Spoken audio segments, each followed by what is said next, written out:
Hey, what's up people who want to buy a soundbar because TV sound sucks but can't make sense of the jargon, so all you can do is aimlessly creep around Best Buy? Daniel here from Never Enough Tech. Glad you stumbled on this video. I'm here to make the best video on the internet. Okay, ego check, the best video in the universe explaining what to consider when buying a soundbar, soundbar system, soundbar kit, soundbar bundle. I'm lazy, just gonna say soundbars from now on to save time. The ironic part of all this is that soundbars are supposed to make life simpler than traditional home theater systems. Less cluttered, yeah, pretty much, but soundbars are more complex than you might think. Anyone who tells you otherwise is lying. Let's think about it this way. Soundbars range from tens to thousands of dollars. So what's all the stuff a company can cram into and around these plastic tubes that justifies that kind of price disparity? How much do you want crammed into your tube?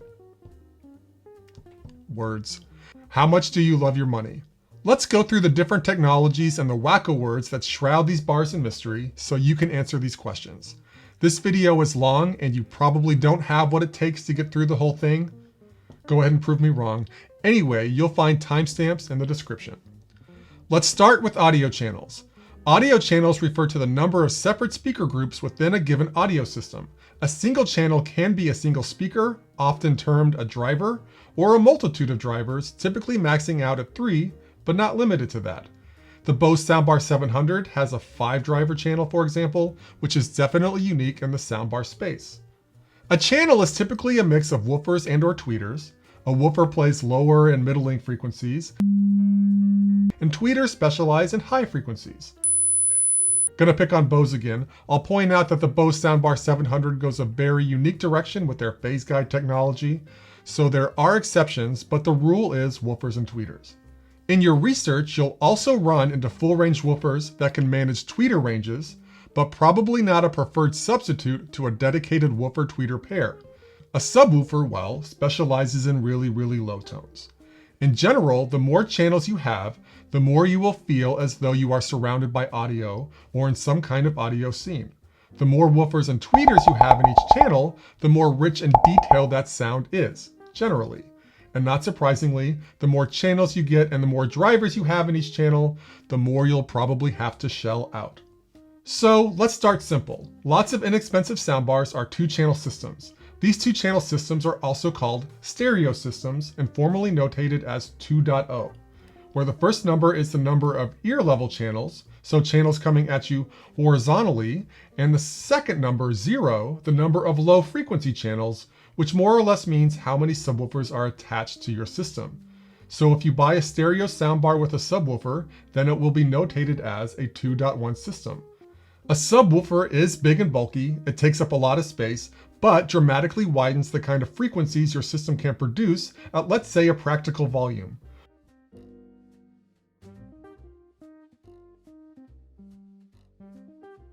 What good is that 30 Hz tone if you can't even hear it or your body isn't shaking?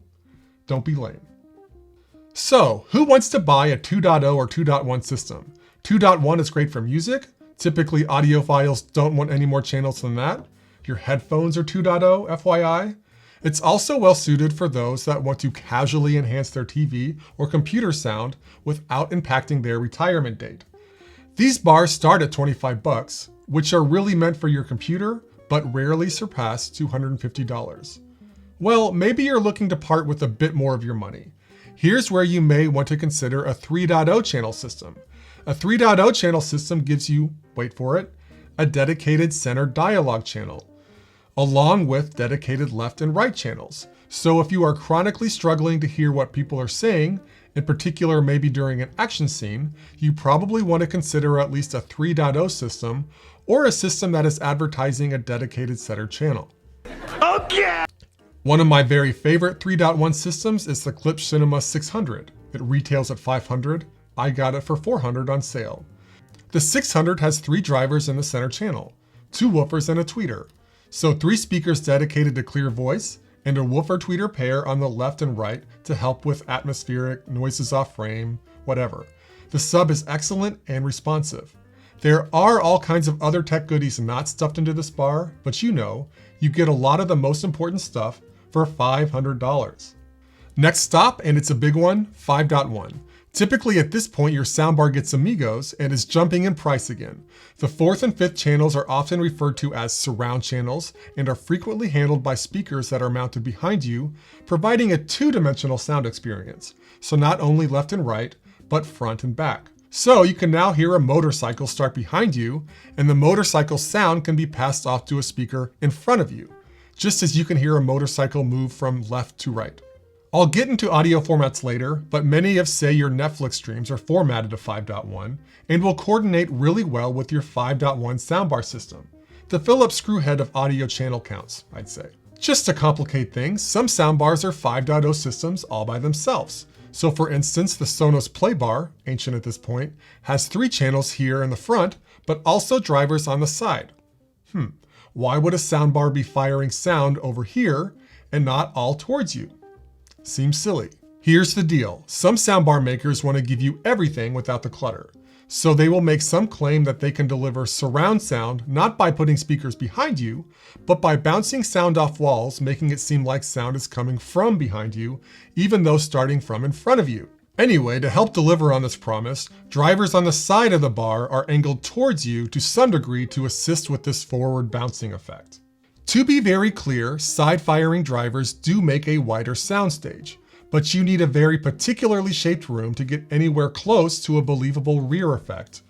And while approximately 0% of you, rounding up, have a perfectly shaped room for this. So I suggest buying the all-in-one 5.0 bar as an atmospheric enhancement to 3.0, not as a replacement to 5.0 with dedicated surrounds. Make sense?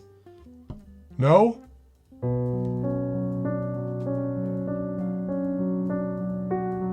Anyway, this train keeps on moving. You have 7.x options and 9.x options, and in select regions, as of the time of this recording, Samsung has released an 11 ear-level channel system with 7 ear-level channels just on the bar and 2 ear-level channels on each of the 2 rear speakers, which is kind of a new thing for soundbar kits. As you might suspect, there really isn't much in the way of 11-channel audio, so these systems use built-in smarts to upmix your 5.1 or 7.1 channel audio to utilize these 11 channels. Okay, well, the number scheme we've been grappling with gets more complicated, but will help you make sense of why I keep talking about ear-level channels. Maybe you can make sense of a 5.1 system, but can you make sense of a 5.1.2 channel system? That's right. It's an odd way to write it down, but the last number refers to the number of not ear-level channels, but height channels. What is a height channel? Well, it's a channel that is intended to sound like it's coming from the heavens, from above. Okay, well, a couple of questions. How and why? To address how, since installing speakers on your ceiling is difficult, perhaps ugly, makes your better half love you less, soundbars try to simulate ceiling-mounted speakers by shooting sound up, bouncing it off the ceiling, and right back down to your sweet little head. Okay, why? Well, I'll get into it more later, but there is a big push to transition from 2-dimensional surround sound to 3-dimensional sound by adding a vertical component. With 3D audio, you're placed in a sound bubble and the ear and height channels work together to render sound events with pinpoint accuracy anywhere around you. That's the propaganda anyway. We'll dig deeper into this in the next section. Anyway, soundbar makers like to put upward firing channels not only on the soundbar, many soundbars have upward firing speakers at this point, but also on the surrounds. So if you see a 7.1.4 system like the LG SN11RG, you can pretty much piece together that the bar will have 5 ear level channels and 2 height channels, and each surround will have an ear level and an upward firing channel. So add them all together, don't forget the sub, and you'll get your 7.1.4 system. Again, obviously, as these numbers get higher, the sound gets more immersive, and in parallel, the amount of money required to obtain one of these systems also gets more immersive. Like if you were to throw up $2,000, it would sound very 3D. Okay, you're now at least semi-literate in channel lingo, I hope. System expandability. So money is finite and you tend to accumulate more as you stumble through life. As such, you maybe want to buy your system in pieces. Treat yourself every few months or whatever. So maybe you can't afford that near $2,000 Samsung flagship system right now, but you can buy a Sonos bar or Bose bar for $800, and then in a few months, surrounds, and a sub a few months after that. Anyway, here are some expandable systems. If you are looking to expand, I'd recommend researching how the company suggests you set up your system in a room and how close you think you can get to the recommended setup in terms of spacing. If your space is not conducive, maybe that helps you decide if you're already on the fence. Something to consider. Next, audio formats. You should stick around for this one. There are 3 audio formats you should get to know: Dolby, DTS, and LPCM. Ideally, you want your bar to support all 3 of these formats to their full potential. They don't take up any additional space in your living room. So let's dig into Dolby. Within Dolby, there are 4 big subformats you're gonna wanna know. Dolby Digital, an audio format that supports up to 5.1 channel audio, but in a degraded or what is termed lossy state. It's not gonna sound bad, it just won't be as rich as when the soundtrack was originally mastered. Even if your bar only supports Dolby Digital, it will handle streaming services like Netflix and Prime Video perfectly adequately, perhaps admirably. It's not like the audio won't play. Put your pants back on, geez. Next, Dolby Digital Plus, a step up. This is the native format for your favorite streaming services like Netflix. There are a host of advantages over just Dolby Digital, but I'll focus on the big one: Dolby Atmos support. Dolby Atmos is Dolby flavored 3D audio. I talked about 3D audio before.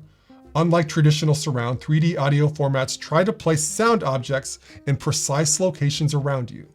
So not just making it sound like a conversation is happening in this speaker behind you, but maybe right next to you, maybe just above your head. But, doing so without actually having a speaker there. And that's where the magic lies. So in contrast with traditional surround audio, say 5.1, the center channel audio is saying, where are those center channel drivers? And so forth. With 3D audio, you have sound objects like a whisper, raindrop, gunshots, and these sound objects, instead of looking for predetermined channels to move through, are saying, hey, how can we use all the channels at our disposal to make us sound the most realistic and accurately placed? To this end, the more channels the better, and is why an 11.1.4 channel system, or Samsung's Q950A, sounds really appealing even though there's exceedingly little 11.1.4 audio content. Anyway, Dolby Digital Plus is still limited like Dolby Digital in that it can only handle lossy audio like lossy 5.1, lossy 7.1, and even lossy Atmos. So not the best, most raucous, richest Atmos you can buy. Which brings us to Dolby True HD. This is the luxury liner of Dolby variants. Dolby True HD, the bulkiest in terms of data size, supports lossless 5.1 and 7.1 audio. You normally get this level audio from your physical media, so Blu-rays. Though it's possible to pass from, say, an NVIDIA Shield if you have the right digital files.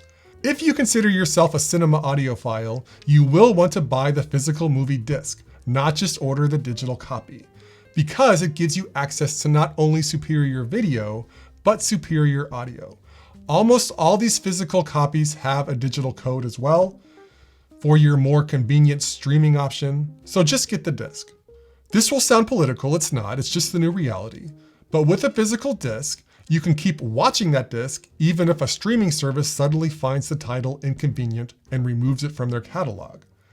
They can do this even after you've purchased it digitally. So let physical media reign. Dolby True HD also gets you lossless Atmos. So when you see a bar supporting Atmos, know that not all Atmos is created equal. You will want to investigate whether the bar supports Dolby True HD or just merely Dolby Digital Plus. DTS has many formats, like Dolby both lossy and lossless. If you see that DTS-X is supported, DTS's version of 3D audio, you can be quite sure that you are covered on the DTS front. That is, the bar will support old lossy versions and DTS HD Master Audio, the DTS audio format that plays lossless surround 5.1 and 7.1, the Dolby True HD of DTSS. Okay, last, LPCM or linear pulse code modulation, also sometimes just referred to as PCM. This is the format used by gaming consoles and Apple TV. It's a non-proprietary way of passing lossless multi-channel audio. Though Apple TV, for instance, has a special decoder that can convert these signals to Dolby signals, explaining how Apple TV can support Dolby Atmos. If you plan on using Apple TV or gaming consoles, you might run into some issues if your bar does not support LPCM, like this. Something that has alive. As soon as you light that fire, you're committed. So you'll want to look for this support deep in the specs. Since LPCM is not as flashy or branded as Dolby and DTS, it's not advertised as loudly. So to wrap up this section with a nice little bow, if you're just a streamer and want to augment your TV sound a bit, a simple Dolby Digital only bar would work fine. Dolby is the great default. If you want 3D effects in your stream, look for a bar that supports at least up to Dolby Digital Plus. If you want to play physical media, look for Dolby True HD and DTS:X support. If you want all this plus gaming, you'll want it all, and it'll cost you more, on average. Okay, next, ports. How can we physically connect the bar to devices to send it your precious audio signals? Before we get into how the bar talks to the TV, you might want to consider if you want the ability to plug directly into the bar via an aux port. Maybe you want to plug your computer, phone, or some record player into it. Make it more multifunctional. Plan for its retirement.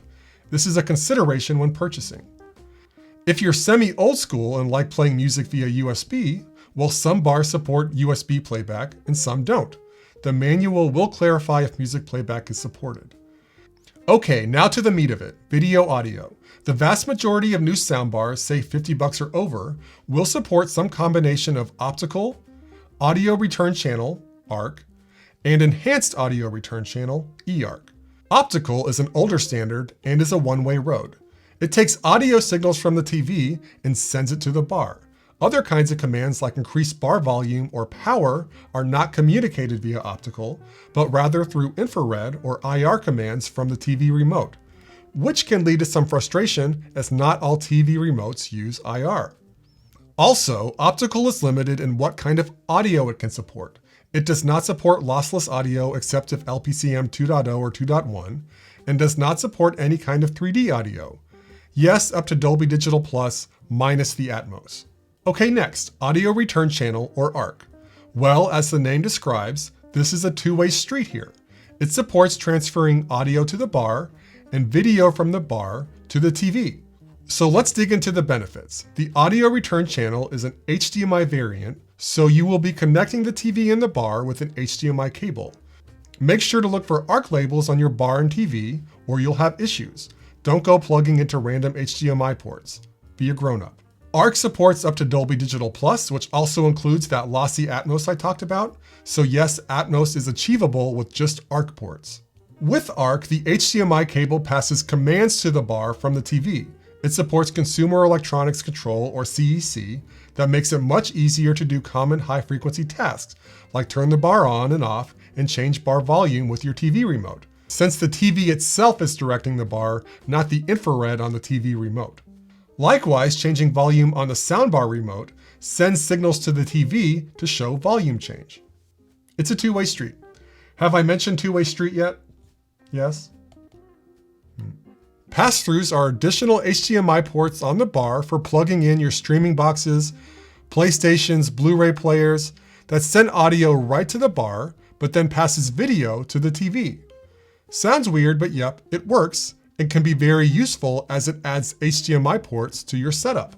Okay, now for the last physical connection you'll need to worry about for the foreseeable future, enhanced audio return channel, or eARC. All the benefits of ARC and the additional benefits of supporting lossless audio like Dolby True HD and DTS:X, so peak surround and 3D sound. Now keep in mind, if you want to get an eARC bar, which tends to be more expensive, you can only take advantage of it if your TV is also eARC enabled. Now, if your TV was bought before 2020, there is a very high likelihood that it doesn't support eARC. A notable early comer to the eARC scene were the LG C9s, the LG 29 OLEDs. At this point, you might be saying, well shoot, I want lossless audio, but my TV does not support eARC. This is where pass-throughs show off more of their utility. In this case, you can just plug that Blu-ray player with your Dolby True HD disc right into the bar, bypassing the TV completely on the audio side. So the bottom line, based on the content you want to play and the TV you have, you'll need to consider which ports are right for you. Next, sound shaping. Let's think about how much control you want over the sound. Well, soundbar systems typically have some mix of volume of bar and the surrounds subwoofer, and sound modes meant to complement the customer's environment, like night mode, which squishes the sound so you don't get anything too loud or too soft, sometimes referred to as dynamic range controlled, and dialogue mode, which typically highlights the voice and diminishes background and atmospherics. You'll also find modes for different kinds of media, like movies and sports. Movie modes typically exaggerate 3D effects, while sports modes would try to shape the sound so you can hear the announcers and enjoy the atmospherics of crowds chanting. You'll also run into frequency band controls, so anything from just low and high frequencies to varying levels of middle frequency control. So if you're the kind of person that wants to make a lot of decisions around the sound, you might want to do some research on these capabilities. Next, device to bar streaming. There are 3 big players: Bluetooth, Chromecast, and AirPlay. Bluetooth is a workhorse. A number of bars support this technology. However, your device needs to stay close to the bar. So think whether you like having music playing on a speaker as you walk around the house. Maybe you throw parties and you walk outside and don't want it cutting out and your guests giving your parties bad reviews on Yelp or Twitter or whatever. In this case, you probably want a Wi-Fi streaming option like AirPlay or Chromecast. If you're an Apple user, AirPlay is a great option. It works more or less like Bluetooth in that you can play any audio from your phone, but at a higher quality and without the distance tether, as long as you stay in range of your network. Chromecast also has its strengths in that it works with both Androiders and iOSers, and it's a Wi-Fi streaming technology, so again, you don't have that distance tether as with AirPlay, and you get higher quality streams. The downside with Chromecast is that it's not system-wide. It relies on specific apps to support it. So Apple Music does not support Chromecast, Spotify yes, Amazon Music no, Apple Podcasts no, TuneIn yes. It's hit or miss. So if streaming from your device to your new bar is something you plan to do frequently, consider which technologies are most beneficial to you and prioritize accordingly. Next, voice assistants. Do you want to control your bar with voice? Wish I could touch you. How would you touch me? Which voice assistants do you prefer, Alexa or Google Assistant? Do you want a microphone built into the bar, or are you happy using a middleman to boss your bar around, like a dedicated Alexa speaker? Be careful to know what voice assistant support means if that's advertised in the promo material, if all this is important to you. Multiroom. Do you want your soundbar to be in sync with other speakers in other rooms? If so, your choices are limited. If you really want your bar to support multi-room, then I'd strongly recommend Sonos products. I think Sonos handles this the best by far. If you hate Sonos, then think about getting a Denon bar that supports Hios. Both of these support multi-room over your home network. But really, the vast majority of soundbars are freestanding and uncooperative with other speakers. They're hermits. Next, soundbar design and build. When choosing your soundbar, you might want to consider its size. I think most importantly, if you have a TV on a stand and you want to put a soundbar in front of it on the same stand, depending on the stand and the size of your bar, your TV may be partially obscured. In this case, you are not only blocking precious pixels, but the bar may block the IR receiver. So if you have an IR TV, the TV will no longer respond to the TV remote, which is something like the end of the world. In addition, I suggest you think practically about what kind of soundbar grill you want. Take the Cinema 600 for instance. It has just a thin cloth grill. If you expect kids to be getting their snot all over it, or cats to be poking at it, the fabric will be hard to clean or repair. A hard grill would be more resilient to chaos if that's your life. This concern applies to other soundbar components as well, like cloth or foam covered surrounds and subwoofers. Seems very plausible that a cat would want to bleep that up. Next, wired or wireless. So what I'm talking about here is how the surrounds and sub talk to the soundbar if you're going bigger than just say a soundbar. Anyway, if you're looking to buy a soundbar, I suspect you're probably not looking to lay a lot of wire. Well, you're in luck. On most systems, all communication is wireless. Yes, you have to plug in all your speakers in this case to the power, but the audio signals are transferred wirelessly. Now, if you're thinking about getting a wired system, the way it normally works is that the subwoofer is a wireless module, but you need to plug your surround speakers into the sub with provided speaker wire. Not great, but maybe if it's all behind the couch, the extra wire is not a big deal. Also keep in mind, you are trading speaker wire for a power wire, so philosophize on whether that difference matters. Anyway, if you open a box expecting no wires, and you get wires, and such a discovery, I don't know, would make you lose your eyesight for a day, inquire before purchasing. Next, control methods. So soundbars have a remote and/or app. If you want anything but another remote cluttering your living room, and the only way to control the bar beyond volume and power is with a separate remote, well, consider that when buying. Likewise, if the idea of ever having to dig into an app to change sound settings sounds like an unscalable burden, maybe consider a soundbar with a robust remote. I tend to place myself in the former. I'm perfectly happy to adjust volume with my TV remote and dig into the app once in a while to tweak settings, foregoing the clutter. Yes, you also have bar controls. With exceptions, expect volume, power, and Bluetooth buttons. Track controls are not common, which annoys me 30% more than it should. The bar display. Not much advice here other than suggesting you consider what kind of information you want from the bar. Maybe just a blinking LED is enough, acknowledging it received a command. Or you want numbers, text, and icons providing more specificity on what's going on with the bar. So maybe you like volume numbers because you want to keep the volume below 20, which keeps you out of the doghouse. Or maybe you like confirmation that specific audio formats are being played, like DTSX. Maybe you want input names like HDMI 1 or 2. The list goes on.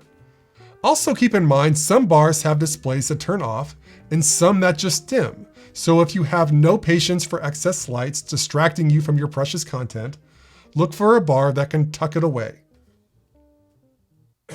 Last, Roundtable and random musings. A little background on me.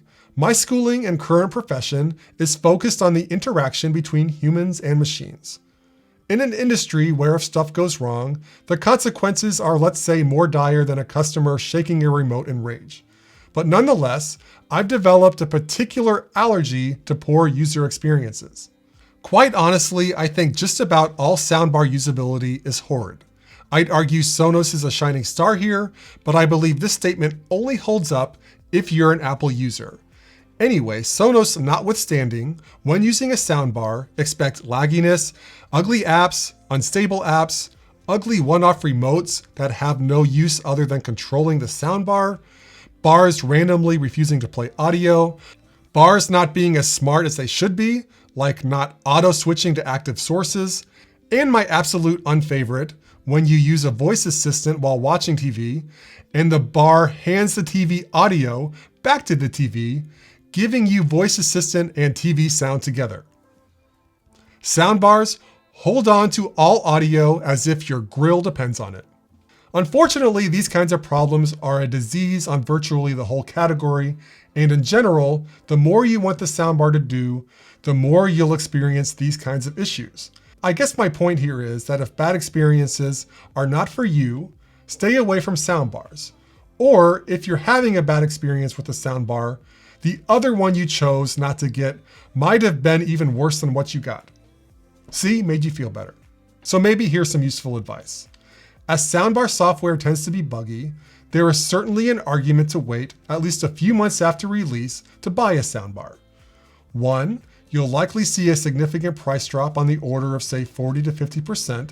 And 2, the bar will more likely be updated to fix the worst bugs, or at least will have updates ready to make the bar better right away. If there is one thing you want your soundbar to do, it's to start playing sound as quickly as possible. Again, Sonos here is best in class in terms of responsiveness, I think. And there's a reason for that. It's a power hog. It uses lots of energy, not going into deep dormant mode, so that it can be responsive at all times. There is no off or standby button on a Sonos soundbar. I'll just say virtually all other soundbars turn on and off. This means that when you turn on the TV, the soundbar has to boot up. This can add seconds each time you fire up the TV and want to start listening. It's a sore spot. Some soundbars do allow you some flexibility here, allowing you to adjust how eco-friendly you want to be. The less eco-friendly, the more responsive the bar will be after going into dormant or standby mode. In a house, you might think the slightly higher electric bill is worth the trade-off. But if you're in an RV or camper or something like this with limited power, you probably want your soundbar turning off, conserving as much power as possible. Moving away from usability, another gripe I've been nurturing, but important I think, some soundbars tend to tout more channels than you think they should have. For instance, the Sony HT-G700 soundbar system has a soundbar with exactly 3 ear-level woofers and a subwoofer, and claims it can create a 7.1.2 channel experience. Other bars inflate their numbers, but to a lesser degree. I'll just say be suspicious. If it sounds too good to be true, it probably is. Also, virtualization often involves heavy use of not only specialized upmixing software, but tweeters, which are an important tool in tricking the ear into hearing sounds where they aren't, but when overused also has what I perceive a harshening effect on the sound, which is maybe not your speed. Anyway, get suspicious when a bar thinks it can magically create channels that don't exist. Okay, my last bit of advice. Go and listen to the bar if you can.